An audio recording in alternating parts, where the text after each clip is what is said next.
গাড়ির নাম পরিবর্তন নিয়ে ক্রেতা বিক্রেতার মধ্যে বিতর্ক বহুদিনের। অবশেষে গতকাল সন্ধ্যায় অ্যাম্বুলেন্স গাড়ি বিক্রেতা দিলীপ পাল ধর্মনগরের রাজবাড়ী চৌমাথায় কতিপয় দুষ্কৃতীদের নিয়ে অ্যাম্বুলেন্স গাড়িটি আটক করে এবং গাড়ি ছিনতাই করার চেষ্টা করে বাধা দেওয়ার কারণে অ্যাম্বুলেন্স চালক ধর্মনগর মহকুমার যুবরাজনগর ব্লকের কালিকাপুরের অমর কৃষ্ণনাথকে বেধড়ক মারপিট করে। চালকের কাছ থেকে চাবি ছিনিয়ে নিয়ে গাড়ি বিক্রেতা দিলীপ পাল ও তার সঙ্গী সাথীরা অ্যাম্বুলেন্স গাড়িটিকে ধর্মনগর আন্তঃরাজ্য বাস টার্মিনালে আটক করে রাখে। এই খবর ছড়িয়ে পড়তেই ধর্মনগর ভারতীয় মজদুর সংঘের অন্তর্গত সমস্ত চালকগণ একত্রিত হয়ে এর প্রতিবাদ জানায়। গতকাল রাতেই ধর্মনগর থানা অ্যাম্বুলেন্স চালক অমর কৃষ্ণনাথ দিলীপ পালের বিরুদ্ধে অভিযোগ দায়ের করে।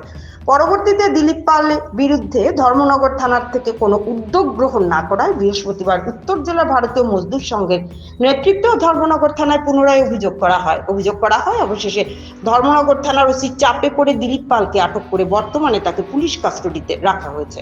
এই ঘটনার পরে দিলীপ পালের পক্ষ থেকে ঘটনার মীমাংসার জন্য অর্থরাশি প্রদান করার প্রতিশ্রুতি দেওয়া হয়েছে, কিন্তু চালকগণ অর্থ প্রত্যাখ্যান করে সুষ্ঠু বিচারের দাবি জানিয়েছে। ভানুচন্দ্রের রিপোর্ট, আসাম প্রাইম নেটওয়ার্ক।